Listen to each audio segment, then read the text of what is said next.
दोस्तों अभी मैं फ़िलहाल यूएलएम यूनिवर्सल लाइफ मैनेजमेंट एक व्यवस्था है जिसके संस्थापक हैं, बल्कि संस्थापक ही कहा जाए। उनके संपूर्ण समाधान नाम की पुस्तक लिखे हैं।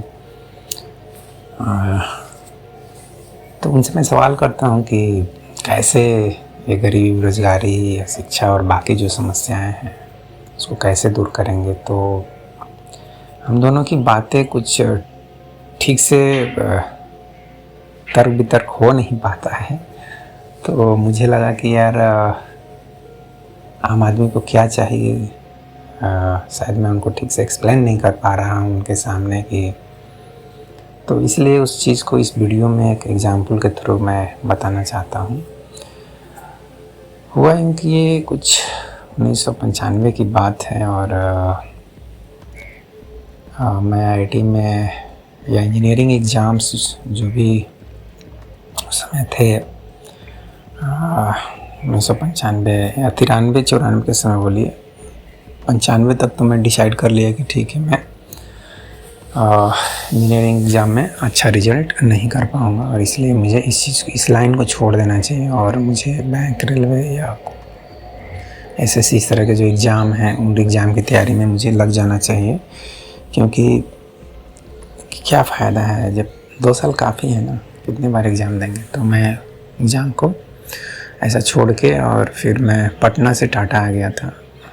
पटना में भी मैं पैसे की तंगी से जूझ रहा था, तो कुछ ट्यूशन भी पढ़ाए थे और महीने का कुछ 500,000 ऐसे ट्यूशन पटना में भी कमा ले रहा था। लेकिन पटना से बेटर मुझे थोड़ा सा, मेरे कुछ दोस्त जो थे वो जमशेदपुर में थे, क्योंकि यहीं पर मैं पढ़ाई किया था क्लास 8 से क्लास 12 तक। तो किशोरावस्था में उस पीरियड में दोस्त कुछ बन गए थे, तो वो लोग इन सब चीज़ की तैयारी कर रहे थे। तो मुझे लगा कि उनके साथ में रह के तैयारी करता हूँ, क्योंकि सेम लाइन लेंथ पे कुछ और दोस्त मिल जाते हैं तैयारी करने वाले, साथ में एग्ज़ाम देने जाने वाले, तो थोड़ा अच्छा लगता है। तो यही सोचकर मैं पटना से यहाँ आ गया और यहाँ भी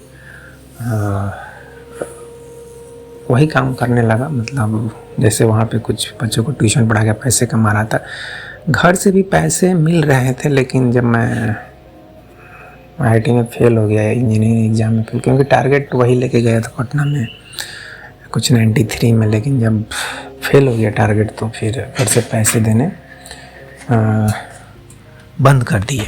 मतलब बोल दिए कि हमारे पास पैसे नहीं है। इवन मेरे पिताजी भी, जॉइंट फैमिली था तो घर के मुखिया भी बंद कर दिया और जो मेरे पिताजी भी हाथ खड़े कर दिए। तो बल्कि मैं कुछ दिन गांव में बैठे भी रहा, ये भी सच है, क्योंकि जब पैसे नहीं दे रहे हो तो क्या करेंगे, गाँव में ही बैठ के खाते हैं। तो खा पी रहा था, लेकिन घर की स्थिति कुछ ठीक नहीं थी। जॉइंट फैमिली में हर एक दिन झगड़े लड़ाई होते थे। ये इस चीज़ को मैं ज़्यादा डिटेल्स में एक्सप्लेन नहीं करूँगा। तो मैं जमशेदपुर आ गया। तो उसी दौरान मेरा एक दोस्त, जो कि बहुत लंगोटिया यार जिसको बोलते हैं, शंकर, स्कूल का नाम जिसका विद्यासागर है, तो वो मेरे को बोला कि यार मेरे को भी ले चलना, मैं भी तेरे साथ चलूँगा।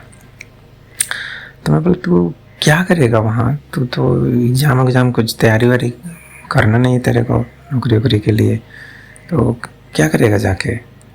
तो बोला कि मैं वहाँ काम करूँगा ना, लेबर वेबर का कुछ काम करूँगा, कुछ 1,000-2,000 रुपये कुछ तो कमाऊँगा, यहाँ तो कुछ कमा नहीं रहा हूँ गाँव में। और बोला खेती होती तो, अरे खेती में क्या मिलता है यार, वो तो बीघा खेत है, क्या मिलता है, कुछ नहीं मिलता है। और साल में कितने दिन बैठे भी रहते हैं कि ले चलना वहीं, वहाँ तो हर एक महीना काम धाम मिलेगा, तो कुछ ना कुछ हर एक महीना आमदनी होते रहेगा।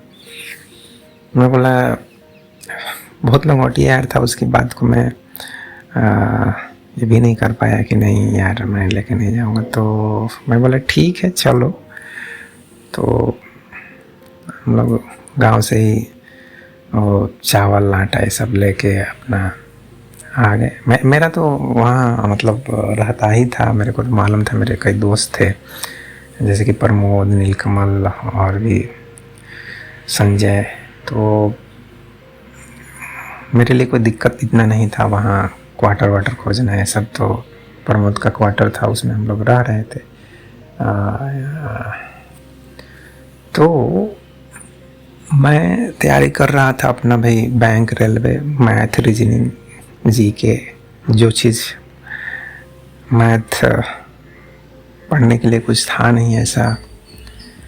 आप समझ सकते हैं कि जो अपने स्कूल में अच्छा खासा पढ़ाई किया हो और स्कूल टॉपर भी रहा हो, और उस ज़माने में जो 73% नंबर लाया हो, जिस स्कूल में जो मेरा नेक्स्ट टॉपर था वो 60% भी नहीं लेके आया। मतलब उस स्कूल का मैं इकलौता फर्स्ट डिवीज़न से पास करने वाला स्टूडेंट था, वो भी इतना लार्ज गैप से। मतलब 60 और 73, करीब 13% का गैप था हम दोनों के मार्क्स में। मेरे मार्क्स थे 661 और उसके 540 से कुछ 5 नंबर कम थे। मतलब वो फर्स्ट डिवीज़न नहीं हो पाया था। संजय नाम है। बल्कि वो एक बार बोला भी था कि तेरे को टीचर लोग बहुत प्यार करता है, याद रखना, मैं दिखाऊंगा तेरे को फाइनल बोर्ड में, ठीक है। वहाँ कॉपी ना इधर उधर जाता है, और यहाँ तो तेरा कॉपी देखते ही लोग ऐसे ही मार्क्स दे देते हैं, और बाकी सबको कुछ देते नहीं है। तो अब उसके बाद फिर मैं थोड़ा सा मुस्कुराया भी और मन ही मन में बोला कि हाँ यार, ये भी कुछ हद तक ठीक ही बोल रहा है कि टीचर लोग मुझे मानते हैं और इसलिए शायद इतने अच्छे से कॉपी चेक नहीं करते होंगे और नंबर दे देते होंगे।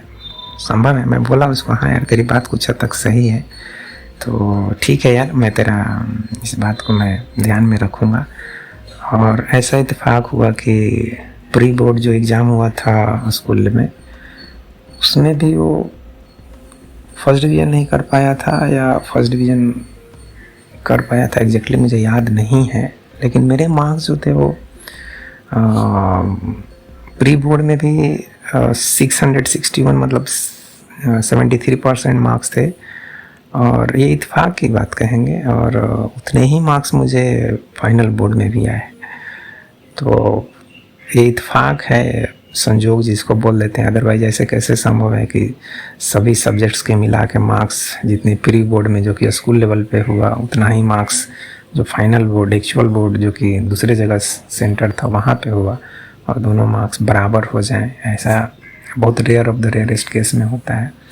एनीवे, तो ये मैं इसलिए बोल रहा था कि ऐसा कुछ मैथ में था नहीं बैंक के लिए कि मुझे कुछ समझ में नहीं आ रहा है और मुझे मेहनत करना पड़ रहा है। तो मैथ में ऐसा कुछ भी नहीं था, बस प्रैक्टिस करना था। और जो कि मैं करता था मन मार के। जो क्वेश्चन आधे घंटे में बना पा रहा था, उसको मुझे 10 से 15 मिनट में बनाना था। यही सब करना पड़ता है ना। उसी तरह से रीजनिंग जो कि कभी किया नहीं था, उसका प्रैक्टिस करना, या इंग्लिश एरर निकालना, फिल इन द ब्लैंक, यही सब मतलब जो जनरली करते हैं। जीके जिसमें मुझे कुछ खास इंटरेस्ट नहीं है, देश दुनिया में क्या हो रहा है इतना कुछ मैं इंटरेस्टेड नहीं था उस समय। सच है, केवल फिजिक्स, केमिस्ट्री, मैथ में इंटरेस्टेड था। और ये शायद कुछ जेनेटिक्स, मेरे जेनेटिक्स में ऐसा है कुछ, समझ लो। मेरे पिताजी भी फिजिक्स, केमिस्ट्री, मैथ के स्टूडेंट थे साइंस से, और साइंस से बीएड किए हुए, तो शायद वो जेनेटिक्स का कुछ इफेक्ट होता है। इसमें कोई पूरी तरह से गलत सिद्धांत नहीं है जो साइंस ये मेडिकल साइंस बोलता है कि हमारे पेरेंट्स का जीन हमारे बच्चे में जाता है, तो कुछ गलत नहीं। बिकॉज वो ट्रेंड में देखा, मेरे पिताजी का जो ट्रेंड है मेरे अंदर भी आया, और शायद वो टीचर थे तो टीचिंग वाला थोड़ा सा मेरे अंदर भी आया। और लेकिन ये चीज़ टीचिंग वाला मेरे बेटे में नहीं गया। मैं उसको बोलता हूँ बेटा तुम अच्छा ही पढ़ा लेते हो, तुमको ही पढ़ाना चाहिए, लेकिन वो बोलता है मैं नहीं अभी नहीं, मेरे को ध्यान नहीं है इसमें, मेरा इंटरेस्ट नहीं है। तुम कर रहे हो करो, लेकिन मेरे को जब इंटरेस्ट होगा तब मैं करूँगा, मेरे को मत बोलो अभी। तो मुझे हिस्ट्री ये सब में कभी इंटरेस्ट आया नहीं, आज भी नहीं है। History is dead. मैं समझता हूँ हिस्ट्री को क्यों पढ़ना चाहिए, कोई लॉजिक नहीं है। चाहे हिस्ट्री को पढ़ना भी चाहिए तो ऑप्शनल रख दो। उसी तरह से देश दुनिया में जो हो रहा है अब उसको मैं क्यों याद रखूं, ये भी मेरा एक लॉजिक होता है, क्यों याद रखूं। जैसे कि मोदी जी मालदीव गए, अब किस डेट को गए, वहाँ उन पर किसने गलत बयान दे दिया, वहाँ का राजा कौन है, चाहे प्रधानमंत्री कौन है, मालदीव के किस तट पे गए, यही सब होता है ना। एक एक चीज़ याद कर लो, जीके का, हिस्ट्री का, किसने क्या कहा, कब कहा, क्या किया, क्या, यही सब। जैसे महात्मा गांधी कब भारत छोड़ो आंदोलन किए, तो ये तो थोड़ा सा फेमस है, याद है 1942, लेकिन वो गोलमेज समझौता कब हुआ, ऐसा मुझे कुछ याद नहीं रहता है। और 2000 साल की हिस्ट्री कहीं से भी कुछ भी पूछ दो, गौतम बुद्ध ने पहला ज्ञान कहाँ दिया, सारनाथ में दिया, कहाँ दिया, मुझे क्या मालूम यार, मैं क्यों याद रखूँ। इस तरह का मेरा थोड़ा सा एटीट्यूड है। इसलिए ओझा सर जब आके प्रचार करते हैं कि दुनिया का सबसे टफेस्ट एग्ज़ाम है यूपीएससी का, आईएएस यूपीएससी एग्ज़ाम, आईएएस ये वो, और हिस्ट्री उसमें सबसे ज़्यादा मुश्किल सब्जेक्ट होता है, उसके डेट्स ये वो याद करना, तो अन अकाडमी आपको सिखाएगा कि कैसे हम इस तरह की याद रखते हैं। तो क्या मैं बोलूँ, मुझे तो अगर मैं अपनी बात करूँ तो मैं यार, मेरे दादा तो चाहते थे मैं आईएएस बनूँ, पहले इंजीनियर बनूँ फिर आईएएस बनूँ, ये मेरे दादा की इच्छा थी, ड्रीम थी, जो कि मैं पूरा नहीं कर पाया। उसके लिए मैं क्षमा भी मांगता हूँ मन ही मन, जो कि नहीं है अब इस दुनिया में। तो हाँ, मैं अपने तैयारी कर रहा था और दोस्तों के साथ जा रहा था। 3-4 साल एग्ज़ाम मैंने वही भुवनेश्वर, चंडीगढ़, कहाँ मुंबई, रेलवे का, बैंक का, ये सब एग्ज़ाम देते चल रहा था। लेकिन सच बात है कि 3 साल में मुझे कुछ सफलता नहीं मिली। उसके बाद मैंने ऐसे ही कैजुअली हाँ, मैं अपने दोस्त की बात भूल गया। दोस्त का ही तो यहाँ चर्चा करना था कि मैं शंकर को लेके आया और 1 सप्ताह तक तो उसे कुछ काम धाम भी नहीं मिल रहा था। तो जो हम लोग गांव से लेके आए थे, मैं ही लेके आया था, क्योंकि मेरा फैमिली उसके फैमिली से काफ़ी रिच है। मेरा गांव एक तरह से, मेरे गांव में मेरा फैमिली रिचेस्ट फैमिली में से एक है। अगर 1, 2, 3 काउंट करेंगे तो उसमें ज़रूर मेरे फैमिली का, जॉइंट फैमिली का जो स्थान है वो 1 से 2 के बीच में आ ही जाएगा, फर्स्ट, सेकंड या थर्ड तक तो आ ही जाएगा। तो वैसे अगर गांव में अगर 100 परिवार है तो उनमें से सबसे रिचेस्ट फैमिली में से एज ए जॉइंट फैमिली। तब तो चावल और आटा जो भी लेके आए थे खाते थे उसी को। और मैं तो थोड़े बहुत ट्यूशन पढ़ा के पैसे वैसे कमा रहा था। चाहे घर से भी ऐसा नहीं कि बिल्कुल ही पैसा देना बंद कर दिए थे, लेकिन अब जैसे कि पहले हर एक महीने दे रहे थे 1000 रुपये, करीब 1-1.5 साल तक दिए। और कोचिंग की भी फीस कुछ 5,000 रुपये उस समय, तो ये सब उन्होंने जॉइंट फैमिली ने वहन किया है। लेकिन वही जब रिजल्ट नहीं दिया तो उन्होंने हाथ खड़े कर दिए उनके, बल्कि इल्ज़ाम भी लगा दिए कि तुम पैसे वेस्ट कर रहे हो। और तो ठीक है, मैं फिर जैसे तैसे करके निराश होके, परेशान होके, दुखी जो भी बोलिए, डिप्रेशन में जाके फिर फैसला किया नहीं, चलो यार कुछ तो करना पड़ेगा, नहीं तो लाइफ स्पाइल हो जाएगा। तो वही बच्चों को पढ़ा के कुछ 500-1000, इससे ज़्यादा मैं नहीं कमा पा रहा था। आप याद कर सकते हैं कोई भी व्यक्ति उस समय क्या ट्यूशन का होता था, 100-200 रुपये मिलते थे। आप कम से कम 5-6 जगह पढ़ाएंगे तब जाके आप 1000 रुपये कमा पाएंगे। तो खा रहा था, फिर जैसे तैसे करके उसको कुछ काम मिले। अब कैसे मिले मैं एग्जैक्टली याद नहीं है। दोस्त यार के संपर्क में कैसे भी कुछ दिनों, शायद 1 महीने पार्किंग काटा था बिष्टुपुर में, और 1 दिन तो मैं भी उसके साथ पार्किंग काटा हूँ। 2 या 3 दिन ऐसे ही काटा हूँ। फिर इसलिए काट लिया कि कभी कभी होता है ना, ट्यूशन कोई छोड़ दिया तो टाइम बच गया, तो चलो बोला कि आ जाना, एक जगह खाली है, तुम भी काट सकता है, काटेगा तो पैसे मिल जाएंगे। तो मैं गया। आज तो हंस रहा हूँ, लेकिन उस समय रो रहा था कि क्या कर रहा हूँ यार। तो क्योंकि वहाँ कोई भी देख सकता है, जान पहचान वाला भी कोई लड़का मिल सकता है, तो देखेगा अरे यार ये पार्किंग काट रहा है साला, गांव में मेरे परिवार में से एक है और यहाँ पार्किंग काट रहा है, तो इज्जत भी बर्बाद होगी। मेरा दादा तो बहुत गुस्सा हो जाएंगे, चाहे मेरे पिताजी गुस्सा हो जाएंगे कि तुम इतना घटिया काम क्यों कर रहे हो। एनीवे, तो फिर वो कुछ दिन के बाद एक छोटा सा कोई एक फैक्ट्री था, वहाँ वो गया। मैं भी उसके साथ गया था। कैसे कैसे जैसे तैसे कुछ 10 किलोमीटर हम लोग साइकिल चला के गए थे। कुछ दूर वो चलाता, कुछ देर मैं चलाता, और वहाँ फिर उसको एक काम मज़दूर वाला काम मिला। और कुछ ग्राइंडिंग करना था, पत्थर उठा उठा के।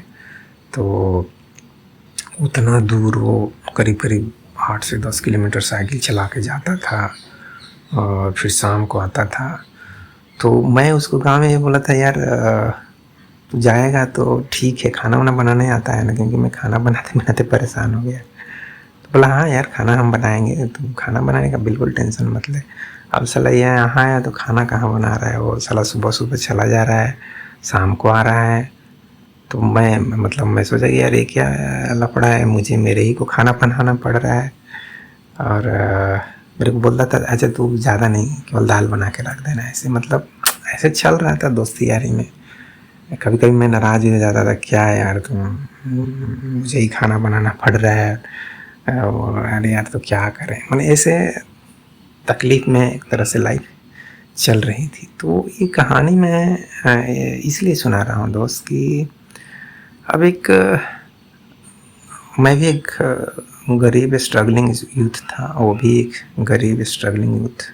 ऐसे जॉइंट फैमिली में अमीर था, लेकिन आप समझ सकते हो जिसका फादर महीने का 5,000 6,000 रुपये नहीं कमा पा रहा हो उस ज़माने में, तो उसकी हालत कैसी होगी। और अगर मेरे पिताजी अच्छा खासा पैसे कमाते तो मुझे इस तरह से छोड़ते नहीं, बल्कि मुझे पैसे, मैं असफल हो गया तो क्या, मुझे पैसे देते ही रहते, 1,000 रुपये देते रहते, लेकिन वो नहीं देने में इंटरेस्ट लिए।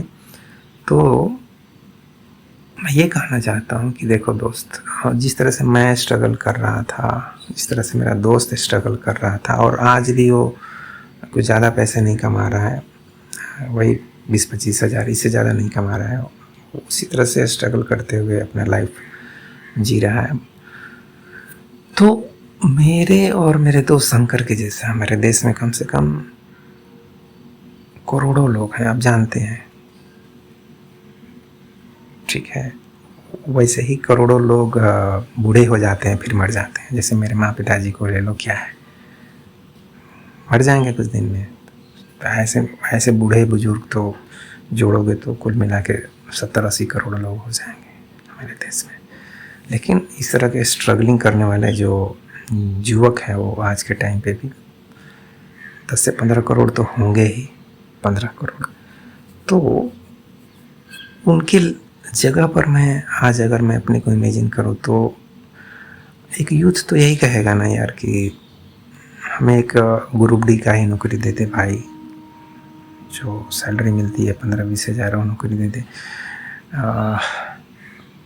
नहीं आता है फिज़िक्स को छोड़ो, फिज़िक्स तो बहुत बड़ी चीज़ है, मुझे नहीं आता है यार इतना मैथ।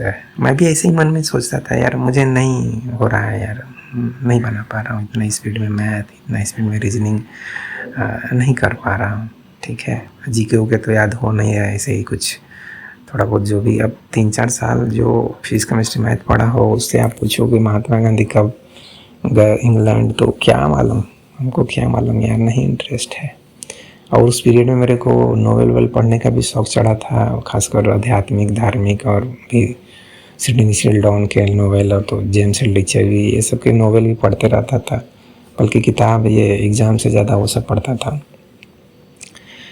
तो आम यूथ को जो स्ट्रगल कर रहा है उसको क्या चाहिए यार, उसको ज़्यादा टेस्ट फेस्ट मत लो यार कि नहीं तुमको टेस्ट हम लेंगे, ठीक है टेस्ट ले लो, लेकिन जैसे कि अभी सपोज़ 10 करोड़ लोग ऐसे ही हैं मेरे जैसे अवस्था में, जैसा कि मैं 95 से 98 तक स्ट्रगल किया।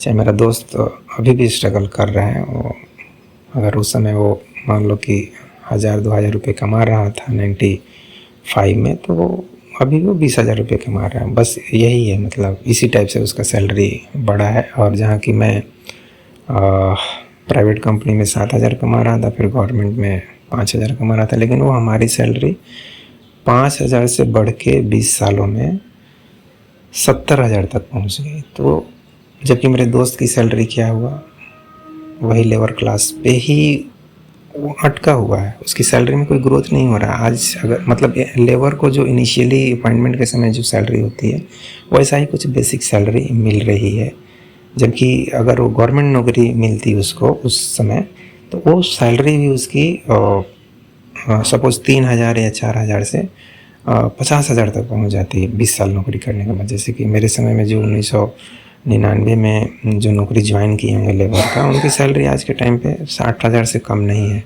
तो मैं वही चाहता हूँ यार कि जैसे मुझे एक नौकरी मिल गई, प्राइवेट नौकरी भी किया हूँ, लेकिन वो फायर फाइटिंग वाला काम मैं ठीक से नहीं कर पा रहा था ऑनेस्टली बोला तो मैं इसलिए क्यों अपने लाइफ को भी रिस्क में डालना, दूसरे के भी लाइफ को रिस्क में डालना। अपने हाथ पैर भी जल रहे हैं, दूसरे के भी जल रहे हैं, उनको मैं बचा नहीं पा रहा हूँ। कोशिश कर रहा हूँ लेकिन जितना परफेक्टली होना चाहिए काम नहीं कर पा रहा हूँ। हाथ पैर में चोट लग रहे हैं, रात में नींद ठीक से नहीं हो रही है, दिन में नींद नहीं लग रहा है। तो मैं फिर छोड़ दिया, एक साल लगभग काम किया हूँ, और जैसे ही मौका मिला इधर काम करने का तो ये काम मैं ठीक ठाक कर लेता हूँ। इतनी बुद्धि है, मैथ इंग्लिश लॉजिक इतना लगा लेता हूँ कि कर लेता हूँ, इतना तो मैं ज़रूर कहूँगा। बाकी तो अगर मेरे बारे में फीडबैक लेना होगा तो अफसर से ही लेना पड़ेगा आपको, चाहे मेरा जो ACR लिखा जाता है वो जो कि सीक्रेट है, आप देख नहीं सकते हो, लेकिन चाहोगे तो टेस्ट ले सकते हो, और क्या मैं बोल सकता हूँ। तो एनीवे, मैं इस वीडियो में बस यही प्रेमजीत सिरोही जी से, चाहे बिटकॉइनर आनंद जी से, चाहे और भी जितने भी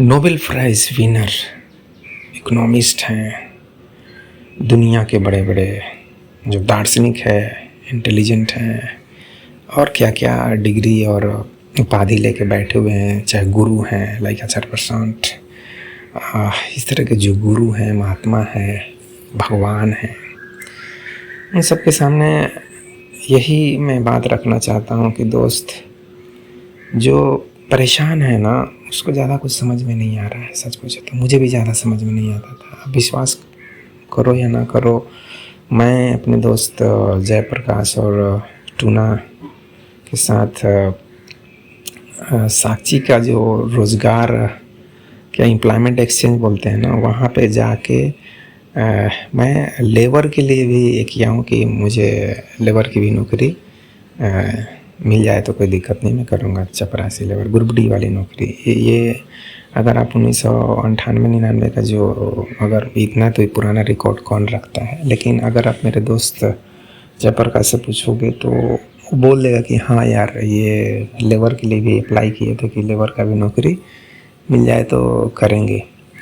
तो हम उस डेट को अगर चले जाएं टाइम ट्रेवल करके 1995-96 में, मैं और अपने मेरा दोस्त शंकर, जो कि मेरा दोस्त शंकर तो आज भी स्ट्रगल कर रहा है, तो मैं उस 25 साल पहले चला जाऊं तो मैं देश और दुनिया के जितने भी महान लोग हैं, नेता लोग हैं, आचार्य हैं, गुरु हैं, इंटेलिजेंट हैं, क्या मैं बोलूँ यार, चाहे भगवान है मेरे सामने, तो गौतम बुद्ध और कृष्ण भी आएंगे, बल्कि मैं उनको अपने अंदर फील करता हूँ। आपको लगेगा कि यार ये कैसी बात बोल दिया, मैं फील करता हूँ यार। मुझे इस वर्ल्ड में 3 लोग सबसे ज़्यादा प्रिय हैं, जिनको मैं सबसे ज़्यादा प्यार करता हूँ, रिस्पेक्ट करता हूँ, जिनके लगता है जैसे मैं टच में हूँ, होता है ना एक टच में।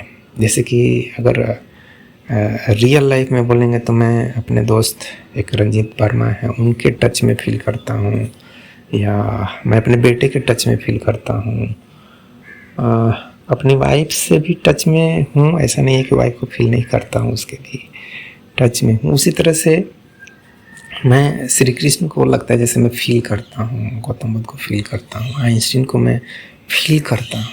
मेरे पास उतनी नहीं है एग्जैक्टली आइंस्टीन को समझने की बुद्धि विवेक, लेकिन थोड़ा बहुत लगता है जैसे मैं उनके टच में हूँ। अब इस चीज़ को मैं, ये टच को कैसे शब्दों में एक्सप्लेन करूँ, नहीं कर पाऊँगा। तो मैं वही कहना चाहता हूँ कि जो देश और दुनिया के इंटेलिजेंट से इंटेलिजेंट लोग, जैसे मैंने अभी बताया गौतम बुद्ध, श्री कृष्ण और आइंस्टाइन का नाम, ये वर्ल्ड के सबसे इंटेलिजेंट लोगों में से काउंट होते हैं। कोई दोस्त बुरा न माने, मैं यहाँ पे चाहिए तो जीसस का भी नाम लूँगा, पैगंबर मोहम्मद का भी नाम लूँगा, गुरु नानक का भी नाम लूँगा, कबीर का भी नाम लूँगा, रजनीश्वर कृष्णमूर्ति का भी नाम लूँगा, अल्लाह उत्सव का नाम लूँगा। ऐसे चाहोगे तो मैं, इससे ज़्यादा मेरे पास है नहीं। मेरे मेमोरी कार्ड में, जो नेचुरल मेमोरी कार्ड है, उसमें इससे ज़्यादा कुछ नाम है नहीं। एक गुरजीएफ का नाम याद आ जाता है, और हैं बहुत सारे नाम हैं, नीति से याद करूँगा तो याद आ जाएंगे। तो जो मर चुके हैं उनकी बात क्या करूं, जो जिंदा हैं आज के समय पे, दुनिया के इंटेलिजेंट से इंटेलिजेंट लोग, उनसे ये जो यूथ है ना, जो गरीब है, बेरोजगार है, साधारण पढ़ा लिखा है, जैसे 1995 का अभय या शंकर जो कि आज भी स्ट्रगल कर रहा है। मैं स्ट्रगल नहीं कर रहा हूँ गरीबी से, बेरोजगारी से। और अगर कोई महीने में 17,000 रुपये कमा रहा है, उसको आप बोलोगे कि तुम अभी भी स्ट्रगल कर रहे हो, तो मैं चाहता हूँ ऐसे स्ट्रगल करने वाले यूथ, लड़का लड़की रहें, क्यों नहीं। मतलब अगर कोई महीने में 17,000 कमा रहा है, फिर वो अपने को गरीब सोच रहा है, तो ऐसे गरीब मैं चाहता हूँ कि हमारा देश और ये दुनिया उस अवस्था में पहुँचे जहाँ पर जो गरीब हो वो मेरे जैसा गरीब हो, मतलब महीने में 60-70 हज़ार रुपये कमाने वाला जैसा गरीब हो, और उसके पास वो सभी इंतज़ाम हो जो मेरे पास होना चाहिए। ऐसा मैं चाहता हूँ। उस अवस्था में मैं अपने देश को और दुनिया को और पूरी मानवता को लेके जाना चाहता हूँ। तो स्पष्ट मैं अपनी बात को रख दिया कि मेरे ही अवस्था में, मेरे दोस्त की अवस्था में आज भी कम से कम 10 से 15 करोड़ लोग इंडिया में जी रहे हैं। तो ये आप सभी से हाथ जोड़कर यही निवेदन करते हैं कि भाई, हम नहीं इतने इंटेलिजेंट हैं, हम नहीं बैंक, रेलवे और इसमें जो बड़ी नौकरियां हैं हम नहीं कर पाएंगे। इवन ग्रुप डी का भी एग्ज़ाम हम नहीं पास कर पाएंगे। आप हमारी मजबूरी को समझिए, हम नहीं इतने इंटेलिजेंट हैं, हमको जीके याद नहीं होता है, मैथ याद नहीं होता है, बस हम लेबर के जैसा काम करना जानते हैं। हमको सामान दीजिए, हम ढोएंगे 10 किलो का सामान हम दिनों भर ढो देंगे, बीच में थोड़ा सा लंच वंच करने का टाइम दे दीजिएगा, बाकी हम 8 घंटे 10 घंटे काम करेंगे, लेकिन उसके बदले में हमको थोड़ा सा सैलरी, जिस तरह से ये अभय का सैलरी 5,000 से 60,000 पहुँच गया, उस तरह से मुझे भी थोड़ा सा 5,000 से 60,000 से पहुँचने वाला इस तरह का नौकरी दे दीजिए। बस मैं इतना ही चाहता हूँ, और ये 15 करोड़ जो यूथ है यही चाहते हैं। तो इस वीडियो में बस इतना ही दोस्तों। ये मन में थोड़ा सा एक आ गया था, प्रेमजीत जी से बात किया हूँ, वो वीडियो को देखते समय मेरे मन में विचार आ गया यार, तो उन विचारों को मैं सोचा कि थोड़ा सा शेयर कर देता हूँ। दोस्तों थैंक यू इस वीडियो को देखने के लिए। जय हिंद, जय भारत एंड जय विश्व, जय भगवान। Thank you very much friends.